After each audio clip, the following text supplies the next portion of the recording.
मेरे पास ओगरा की समरी आई। उन्होंने कहा कि 10 रुपए ज्यादा आपको 1 लीटर पेट्रोल और डीजल बढ़ाना पड़ेगा क्योंकि दुनिया में तेल महंगा हो चुका है। तो मैं आज आपके सामने बड़ी खुशखबरी सुनाना चाहता हूं कि बजाय 10 रुपए बढ़ाने के हमने फैसला किया है कि 10 रुपए पेट्रोल और डीजल को आज हम कम कर रहे हैं। और बिजली का अब हमने फैसला किया है कि 5 रुपए यूनिट हम बिजली कम कर रहे हैं। 5 रुपए यूनिट बिजली कम करने का मतलब कि 20% से 50% आपके बिजली के बिल कम होंगे। और ये भी हम इसके लिए सब्सिडी और बड़ी मेहनत से और जगह से हमने सब्सिडी निकाली है।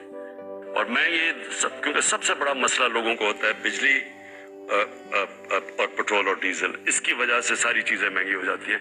तो हमने ये फैसला किया कि हम अगले बजट तक इन 2 चीजों के ऊपर हम अब कोई इजाफा भी नहीं करेंगे और उससे पहले हमने ये इनको कम भी कर दिया।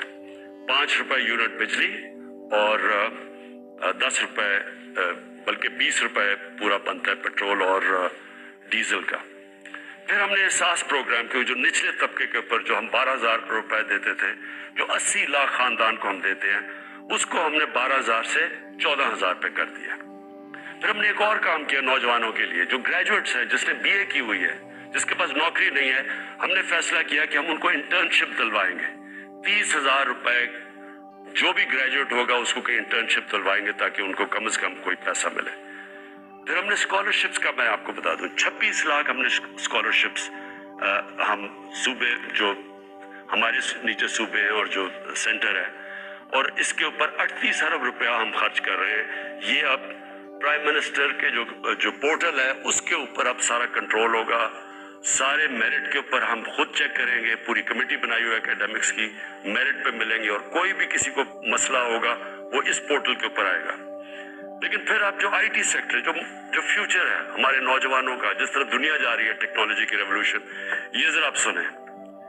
आईटी सेक्टर के लिए इसमें आईटी कंपनीज भी हैं और फ्रीलांसर्स भी हैं। पहली चीज, इनको 100% हमने टैक्स माफ कर दिया। फिर से सुन ले, आईटी सेक्टर के ऊपर चाहे वो कंपनीज है या फ्रीलांसर्स हैं, 100% इनको हमने टैक्स पे छूट दे दी है। दूसरी चीज, फॉरेन एक्सचेंज। अब तक इनका हमने कोई कंडीशंस लगाई हुई थी कि इतना फॉरेन एक्सचेंज आपको पाकिस्तान में रखना है। हमने मुकम्मल तौर पे 100% फॉरेन एक्सचेंज पे इनको छूट दे दी है कि ये चाहे कोई उसके ऊपर रिस्ट्रिक्शन नहीं है, बाहर ले जाएं अंदर ले आए, 100% अब फॉरेन एक्सचेंज की मूवमेंट इनके हाथ में है। यानी हमने रिस्ट्रिक्शन सारी खत्म कर दी है। और तीसरी चीज, जो स्टार्टअप्स हैं, जो भी आईटी के स्टार्टअप्स हैं, उनको 100% हमने कैपिटल गेन्स टैक्स से खत्म कर दिया। यानी उनका टैक्स खत्म कर दिया सारे स्टार्टअप्स का, जो कैपिटल गेन्स टैक्स है। उसके बाद इंडस्ट्रियल पॉलिसी। अब ये भी पहले हमने कंस्ट्रक्शन पॉलिसी लेके आए थे जिसकी वजह से कंस्ट्रक्शन में पाकिस्तान में उठ गया। अब हम लेके आ रहे हैं आपके लिए इंडस्ट्रियल पॉलिसी। इंडस्ट्रियल पॉलिसी में हम क्या कर रहे हैं कि जो भी इंडस्ट्री लगाएगा, जो भी पैसे लगाएगा इंडस्ट्री के अंदर, उससे कोई सवाल नहीं पूछे जाएंगे। ये हमने कंस्ट्रक्शन में शुरू में ये किया था। और जो सिक इंडस्ट्री है उसकी रिवाइवल के लिए, उसके लिए हम आपके सामने पूरा प्रोग्राम है। उनके लिए टैक्स की छूट देंगे उनको। उसके साथ इंशाल्लाह कल मैं लाहौर के अंदर आपको पूरा इंडस्ट्रियल पॉलिसी का पूरा पैकेज दे दूंगा।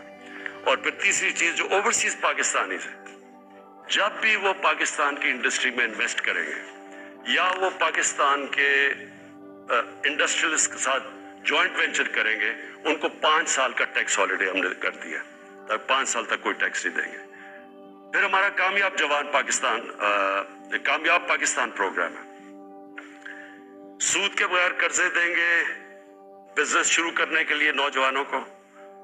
सूद के बगैर किसानों को देंगे कर्जे, सूद के बगैर वो अपनी जमीन पे पैसा खर्च कर रहे हैं। और फिर सस्ता सब्सिडाइज, बिल्कुल जो गरीब लोग अपना घर बनाना चाहते हैं उनको बिल्कुल सस्ता कर्जा देंगे। और ये 407 अरब रुपए के कर्जे हैं जो ये इन 3 एरियाज में जाएंगे। लो कॉस्ट हाउसिंग گھروں کے لیے، کسانوں کے لیے اور بزنس کرنے کے لیے شہروں میں 407 ارب کے قرضے یہ اگلے 2 سال میں ہم دیں گے۔